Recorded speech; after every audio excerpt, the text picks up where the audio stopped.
Ako nga pala si Gert Antones Melendres, and for today's video, tuturuan ko kayo kung paano gumamit ng distributive property sa algebra.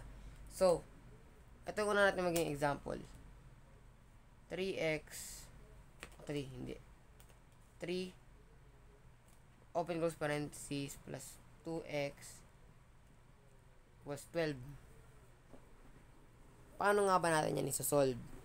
So, ano mong gagawin is mag-multiply ka muna. Yan. So, that is 6 plus 3 times 2, 6x. Tapos, is equal to 12. Yun lang. Yan. Joke lang. So, gagamit ka pa ng SPE para mawala si 6 sa left side kasi kailangan lang yung variable. So, syempre, para mawala si 6, kailangan mo siyang gawing 0. So, kailangan mo mag-minus siya ng sarili niya. So, positive 6, paano magiging 0 yan? Kailangan mo yung minus by 6. Sabihin yan. Pero, kung anong gagawin mo sa left side, gagawin mo rin sa right side. So, negative 6.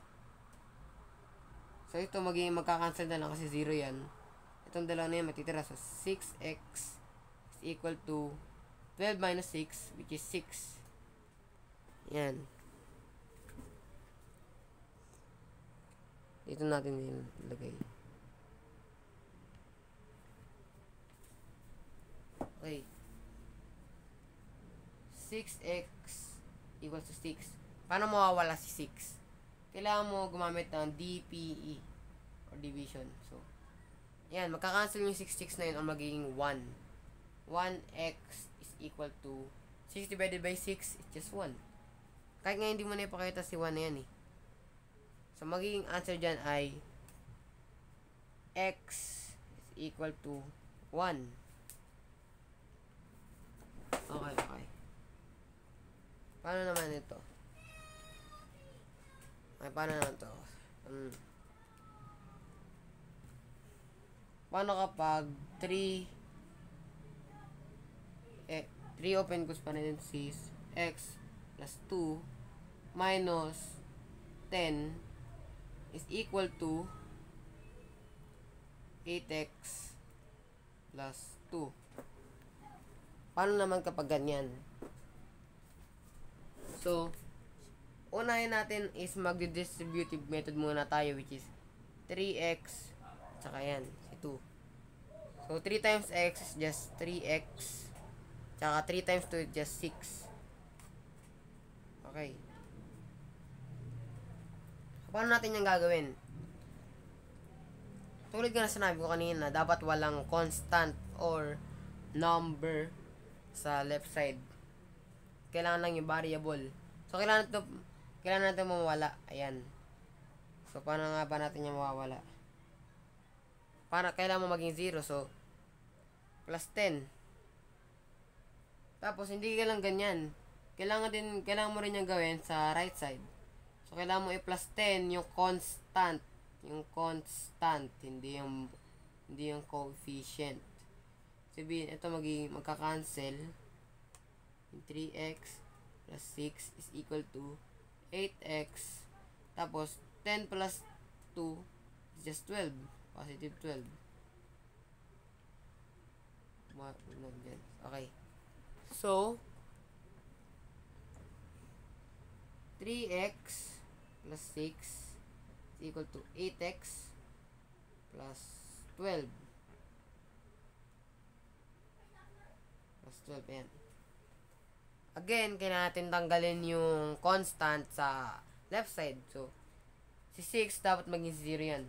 So, ma-minus mo siya sa kanyang sarili. Basically, negative 6. Kung ano yung opposite, no? Ayan. So, kung ano yung gagawin mo sa left side, kailangan mo rin gawin sa right side. So, ayan, ganyan. So, ito magkakancel na lang sa 0 yan. So, ito ay 3x is equal to 8x. Tapos, 12 minus 6, which is just 6. Ayan. Actually, plus. Okay. Mostly, may mga nalilito dyan kasi akala nila baka kailangan DPE yan, diba? Yan. Which is mali. So, yung kailangan mong gawin is, gagamit ka na naman ng SPE. Dito. Saan? Sa may variable. So, kung ang constant ay hindi pwede sa left side, ang variable ay hindi pwede sa right side. So, sabihin, kailangan mawala si 8x na yan sa right side. So, negative 8x yan. At saka kung ano yung gagawin mo sa right side, gagawin mo rin sa left side. Ayan, so, ito rin, i-minus mo yan. Yan. So, ito magka-cancel. Ito, negative 5x is equal to 6. Tapos, para mawala si negative 5, magdi-DPE ka. Yan, so, ka-cancel x. So, x is equal to 6 and negative 5. For this example, yan. So, ganyan.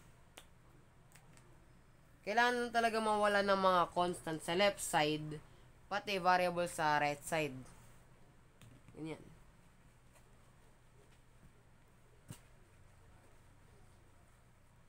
So, paano naman kapag madami na? Okay. Let's say na 3x. Actually, hindi. Ayan. 3 open close parenthesis x plus 2 minus 2 open close parenthesis x plus 2 is equal to 8 open close parenthesis 8x minus 4. Ang haba, grabe naman. Ba't mo kami papahirapan, di ba? Madali lang naman yan kasi distribution lang naman yan lagi. So, unahin mo to. So, 3 times x at saka 3 times 2 which is 3x plus 6 tsaka yung minus sign yan. Boom. So, papangalawin mo na to. 2x 2 times x plus 2 times 2. Sabihin, 2x na yan plus 4 is equal to, huwag nyo kalimutan yung equal sign kasi magiging expression na lang yan. So, ito to, papakatluin mo na. So, 8 times 2x is just 16x. Tapos, 8 times negative 4 is just negative 32. Okay. Again, kailangan natin tanggalin yung constant sa left side. So, paano mawawala si 4? Positive 4. Kailangan niya maging 0. So, negative 4. Gagamitin mo lang yung niya, literal opposite. Kung ang positive 6 magiging negative 6, i-minus mo siya sa negative 6. Kung positive 5, i-minus mo siya sa negative 5. Yun. So, again, kung ano yung ginawa mo sa left side, gagawin mo sa right side. Yan. So, magka-cancel.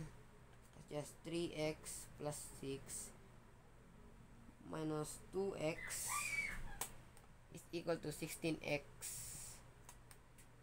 minus 36. Wag nyo makalimutan na yan. Siyempre, importante ang integers dyan eh. Baka isipin nyo naman na negative 28 yan. Which is hindi. Nagamit ka pa ng KCC. Keep, change. Okay. So, again, meron na naman tayong constant dito. So, kailangan natin yan tanggalin. By what? Minus 6. So, hindi nyo gagawin natin sa right side. Yan. Ito, magka-cancel. Between 3x minus 2x is equal to 16x minus 42. Okay. So, ang pwede natin gawin ay i-minus yung variable na to. Yan. So, magiging x na lang. Minus 42. So, ilipat natin para meron tayong space. Okay. X is equal to 16x pala. 16x. 16x minus 42. Okay. So, meron na naman tayong variable sa right side. So, kailangan natin, tanggalin yan. By what? Minus 16x. Yung opposite. Yan. Kailangan kasi maging 0. Ito rin magiging 16x minus. Ito magka-cancel. Tapos, ano lang yan eh. 1 minus 16. Parang ganyan lang yan. Kasi nga may invisible 1 dito. Ibig sabihin, negative 15x yan. N is equal to negative 42. Again, kailangan mawala ng constant sa variable na yan. Hindi pwede negative 15x. Gagamit tayo ng DPE. Magka-cancel. Ayan. So, x is equal to negative 42 over 15. Yan. Actually, magiging positive na yan eh. Positive na pala yan. Ganyan. Okay.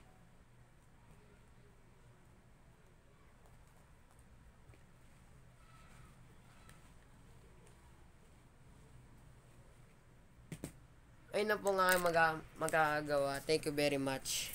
God bless.